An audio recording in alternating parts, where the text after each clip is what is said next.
Los términos románico y gótico son fundamentalmente términos arquitectónicos que se han extendido a las otras artes de este período. Los artistas románicos se inspiraron en los motivos y calidades del bizantino, del bárbaro y del carolingio y los fundieron en un estilo nuevo y coherente que, a pesar de las múltiples diferencias regionales, resultó verdaderamente internacional. Uno de los movimientos, digamos, más característicos de la Edad Media es el románico. Románico también porque provenía de Roma, o sea, la idea románica, y porque muchas de estas construcciones se hicieron con restos de Roma, pero que tiene una concepción totalmente distinta. Estamos en plena Edad Media, en plena, una época tremendamente insegura, violenta en algunos casos, si bien siempre discutimos si es más o menos violenta que otras épocas. Y lo románico es un arte, es un arte esencialmente rural, muy fuerte, de construcciones muy fuertes, y que esas construcciones, como esa ornamentación, tienen un enorme sentido didáctico. Didáctica, una imagen bella y una imagen emotiva, ¿no es cierto?, que recuerde algún episodio que tenga que ver con la fe, o los ciclos de la vida de Cristo, de María, los milagros de los santos, etc. O inclusive de la naturaleza. Sí, y cada ciudad va a tener cada ciudad tiene su propia catedral, y hay ciudades episcopales con catedrales prósperas, ricas, y vamos a ver cómo están decoradas, y muchísimos monasterios rurales. Ahí está. Claro. Por eso la vida rural, la espiritualidad rural. Más del 90% de la gente vive. En esta época sí. Y vive en torno a la parroquia, y vive en torno al monasterio, y por lo tanto su vida se ve muy relacionada con él.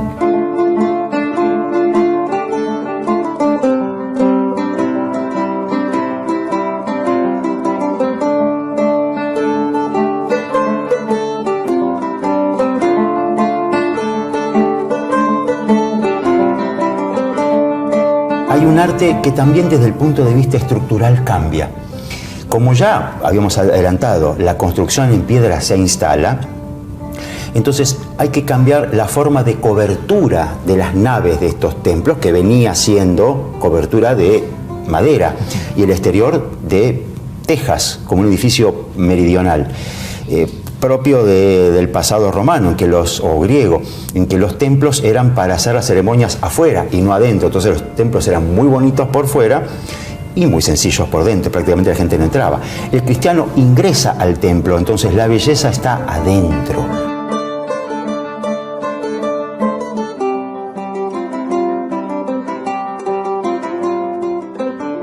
¿Cómo está decorada la iglesia y qué mensaje encontramos? Y ahí, ¿qué se desarrolla en una iglesia románica? Bueno, acá lo interesante es que la iglesia románica desde el ingreso ya nos está dando imágenes para comprender. Acá yo pensaría en el concepto de la Biblia paupera, una Biblia de los pobres.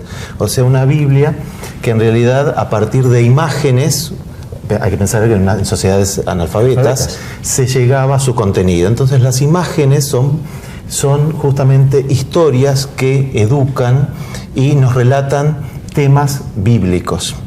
Algunos temas en particular, por ejemplo, en los ingresos a veces podemos tener un pantocrator con temas... ¿Qué es el pantocrator? Porque este es el Cristo de esta época. Claro, es un tipo de Cristo en majestad, o sea, sentado en un trono, que en algunos casos directamente viene a juzgar, y vemos una escena de... resucitado.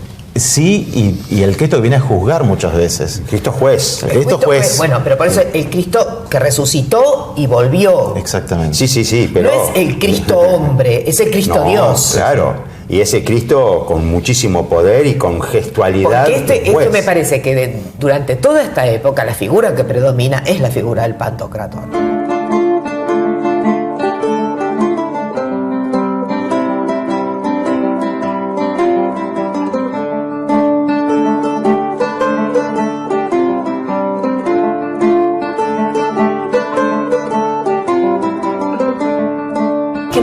capiteles? Bueno, hay muchas historias, hay historias bíblicas que nosotros podemos acceder fácilmente, pero también hay otro tipo de elementos que es un mundo fabuloso, o sea, vemos monstruosidades, pero que eran parte de este mundo cristiano, o sea, no hay que verlo como entes demoníacos, sino como animales fantásticos muchas veces que supuestamente convivían con el hombre cristiano más allá de los bordes de esta cristiandad. Bestiarios. Bestiarios, sí, es parte que viene, bueno, de la tradición antigua, ¿no? Y esa idea de que no podemos juzgar como fantasía y realidad, sino para ellos el mundo era realidad, una unidad. Claro, parte de una unidad. Era una unidad.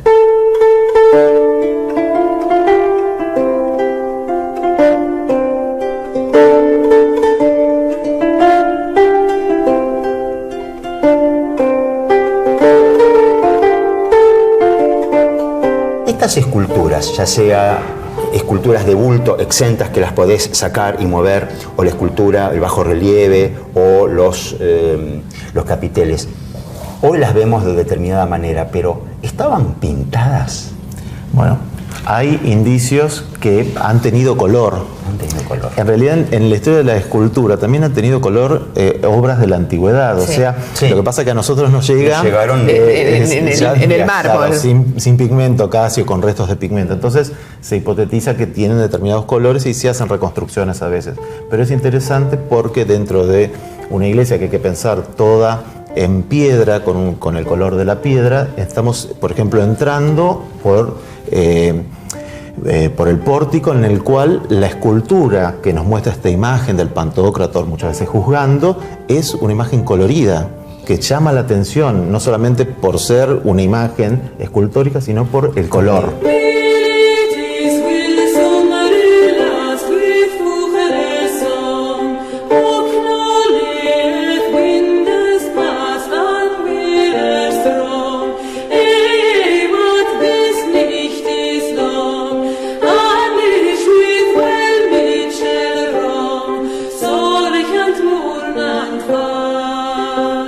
Me parece que dentro de esto nosotros tendríamos que ver como dos grandes movimientos, aquellas construcciones que provienen del monasterio de Cluny y aquellas que provienen del Císter. Quieren hacer una nueva iglesia, una iglesia que deje de lado los males de las iglesias particulares y de lo demás, y que quieren centrarse en el culto.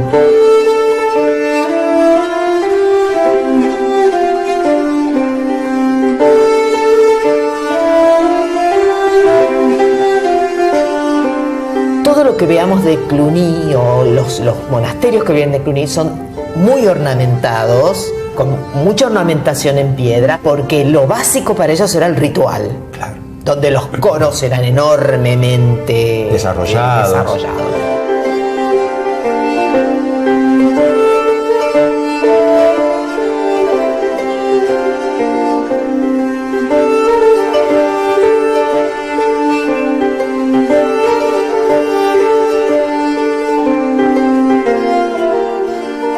A esto se lo va a poner el Císter. No dejemos de lado las horas y horas y horas de ritual y volvamos al hora et labora benedictino, y entonces van a ser absolutamente despojados. El Císter es la espiritualidad profunda, la concentración, el recogimiento, diríamos de la Iglesia Oriental, el esicasmo, ¿no es cierto? La oración además esos grandes claustros con la fuente en el medio, cosa que el agua les permitiera el curso del agua, una mayor reflexión, los monjes blancos y los monjes negros. No, el claustro es el centro geográfico del monasterio, si se quiere, y es la conexión entre la tierra y el cielo, es el jardín cerrado que rememoraría el vientre de María.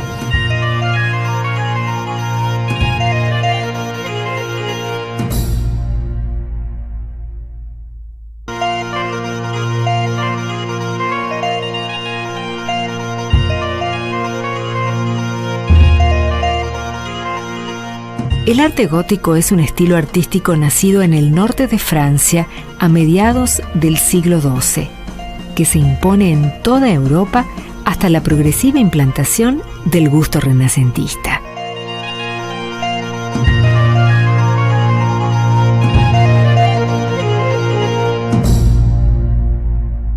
Recién venimos de hablar de un arte complicado, oscuro, profundamente simbolista, en cuanto a símbolos, no simbolista de corriente artística, que es el románico, y que tiene una vertiente tanto en la ciudad como en el campo, las iglesias de peregrinación y un despertar de la ciudad. Y ahora sí, el gótico es un arte fundamentalmente urbano. La ciudad medieval estalla después del 12, mucho más del 13, ni hablemos 14 o 15, y tiene este arte tan desarrollado que fue tan vituperado por el Renacimiento del siglo XVIII como algo gótico, de godos, algo desagradable, que el romanticismo se enamoró, lo reinventó, lo recreó y lo volvió a poner en escena de una manera como en la Edad Media no se había dado.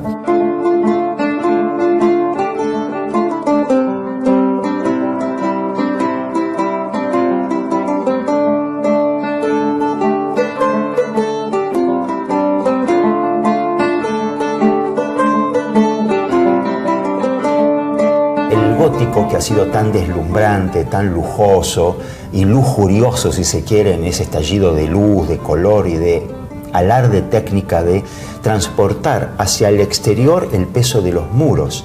Uno ingresa al espacio gótico y no piensa que eso es piedra y que eso pesa. Hay como una discusión. Bueno, ¿cómo se llegó a esa construcción del gótico?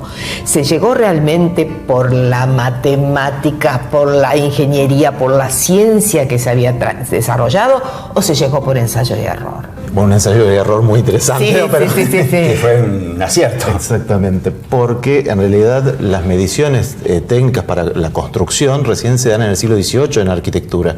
Entonces es todo ensayo de error, se construía tan alto hasta que se caía una torre y se dejaba de construir tan alto. O el coro se nos venía abajo. O el coro se venía abajo. Entonces realmente en esos ensayos de error se han caído partes de catedrales y entonces los límites a los que han llegado es los límites que la tecnología le permitía.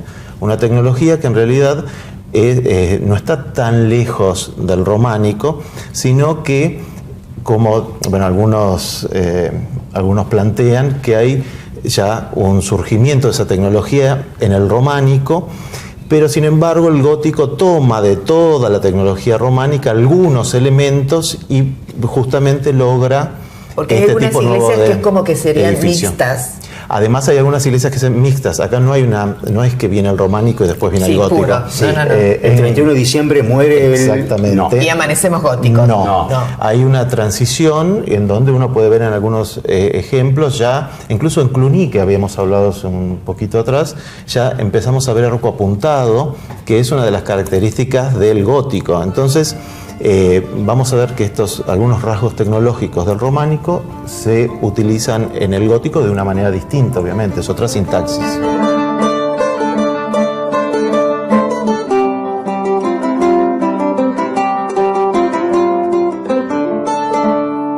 Acá hay que pensar en un concepto que es el concepto de anagogía. Esto parece rara la palabra, pero es el concepto de elevación a través de determinados materiales. Y esa elevación es para llegar a Dios. Entonces, espiritual. Claro, cuando yo antes decía, las iglesias se las piensa como una pequeña caja de joyas. Bueno, si uno entra a una iglesia gótica, no es muy pequeña obviamente, pero es esta idea de un pequeño relicario cuyos materiales, específicamente la de las vidrieras góticas, parecen realmente joyas que dejan pasar la luz de una manera tamizada y de una manera especial.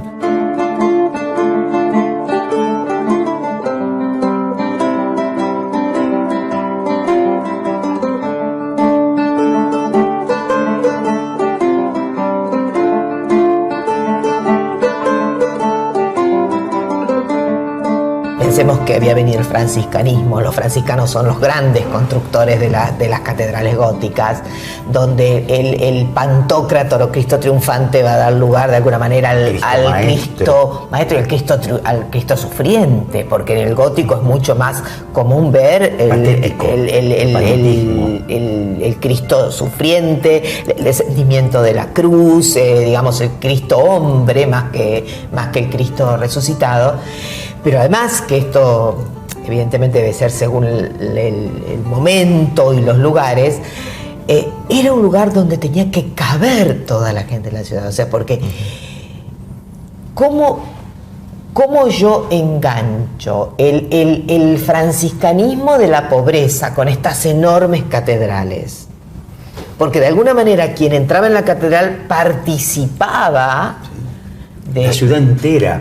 Pero participaba de alguna manera de la divinidad, ¿o no? O de la espiritualidad. Participa poniendo dinero para su construcción, participa comprando una vidriera, incluso... En Chartres nosotros tenemos de parte de las vidrieras, por ejemplo, la de los panaderos, que se los ve haciendo pan. Incluso hay judíos también que compran su propia vidriera y participan de la construcción de un edificio que va a ser el emblema de la ciudad, aunque no sean cristianos.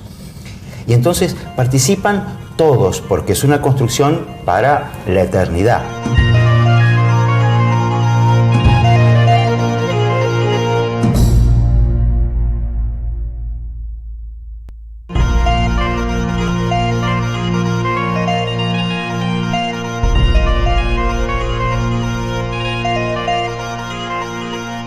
Etimológicamente significa arte de los godos, acepción peyorativa dada por los teóricos del Renacimiento italiano, quienes lo contraponían al modelo romano que ellos consideraban más perfecto.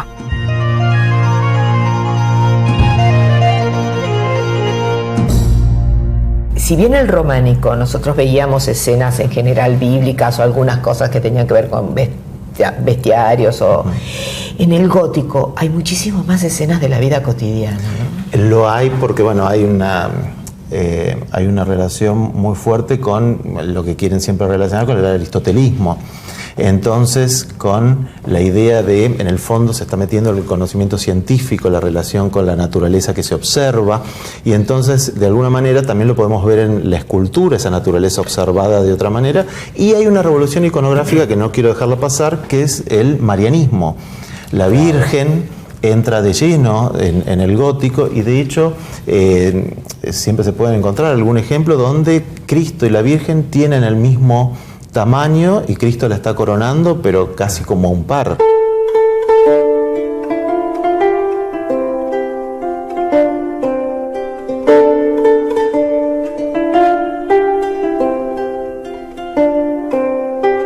Tiene unos pórticos muy importantes.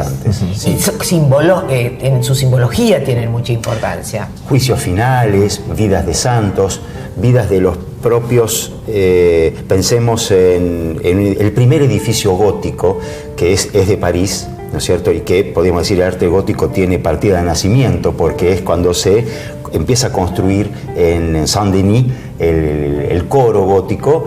Está todo en relación a esta iglesia que honra la muerte del gran protector de Francia y de la ciudad, que es y que es el Panteón Real. Es el Panteón Real, ¿no es cierto?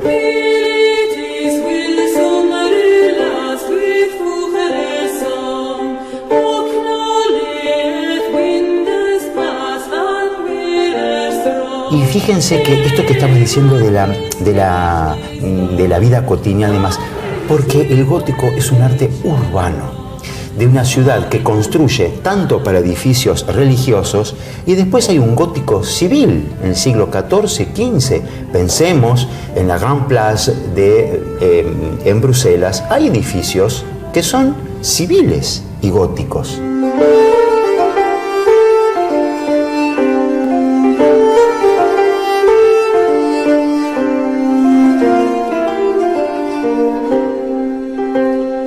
Hace poco hemos visto uno de los edificios más famosos, Nuestra Señora de París o Notre Dame de París, que ha caído víctima de un fuego, precisamente iniciado en las partes no medievales, ¿no es cierto?, en los agregados que le han hecho el edificio. Eso también sería interesante explicar cómo Notre Dame en realidad era, sobre esa base gótica se fueron construyendo otras cuestiones y sobre todo qué hizo el siglo XIX claro, con esas grandes catedrales. Pero era un edificio medieval temprano y entonces no era todo lo gótico que el estilo gótico requería según la mentalidad romántica. Entonces le agregaron gárgolas y esta famosa aguja que es la que colapsó en el edificio y que se hundió y al caer hizo el otro agujero en el techo. Convengamos que el 19 tiene una reinterpretación de la Edad Media muy propia, muy fantasiosa en algunos aspectos.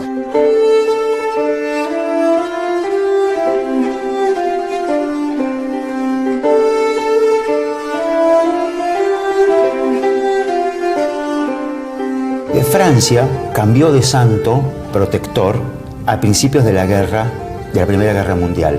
Dejó de tener a Saint-Denis y empieza a tener una santa, Santa Juana de Arco. O sea, no algún personaje del siglo XVI, XVII, sino alguien tan propio de la cultura medieval que fue algo así como fundador de la nacionalidad francesa. De la propia Francia, ¿no es cierto? O sea que la Edad Media ha impregnado y muchísimo las óperas de Wagner, muchas de las óperas de Verdi, han sido tremendamente medievales.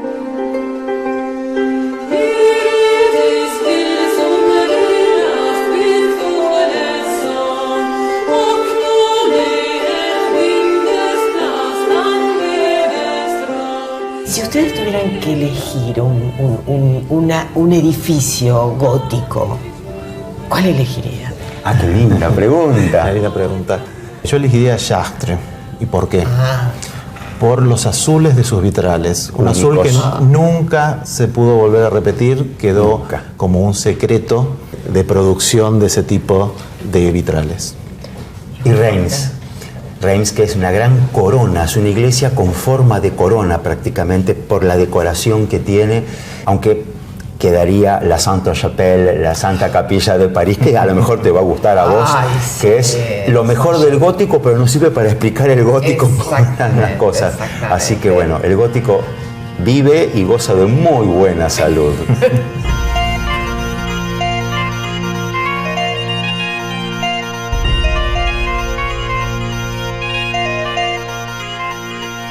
El vidrio ya era conocido desde la antigüedad. Egipto había exportado piezas vítreas al cercano Oriente. Los romanos habían descubierto que al mezclar diversos óxidos se producían vidrios de colores que se usaron para un sinfín de aplicaciones, menos para las ventanas. La primera parte de la Edad Media siguió la tradición romana, pero también usó el vidrio en la fabricación de mosaicos para engalanar muros y bóvedas de edificios paleocristianos.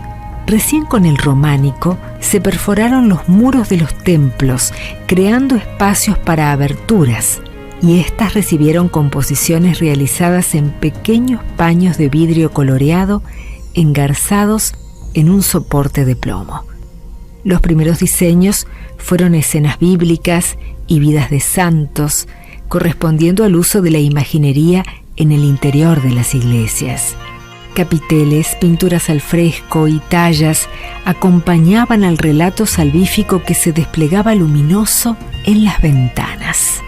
El vitral había nacido.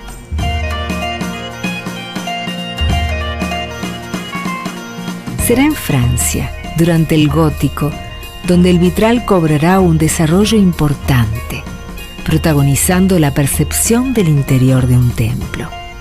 El gótico desplaza hacia el exterior del edificio las tensiones propias del peso de los materiales de construcción. En el interior, nada trasluce los recursos técnicos que funcionan para mantenerlo en pie. Los ventanales coloridos irradian una luz suprasensorial que inunda todo el espacio en forma de potentes haces tamizados por los cristales de las vidrieras, cuyos rayos coloreados se proyectan sobre la superficie mural, creando movimiento. Estos rayos varían según la posición del sol, fundiendo y transfigurando los muros. En los rosetones góticos, símbolos de María, el azul y el rojo priman sobre una paleta reducida de colores. A más de 30 metros de altura, generan una imagen poderosa del poder divino. Uno de los vitrales más famosos, sobreviviente del incendio que destruyó la primitiva catedral de Chartres, es el de Notre-Dame de la Belle-Verrière, que nos mira majestuoso e imperial para testificar la belleza estética de la luz, cuyo arte subsiste aún en el siglo XXI.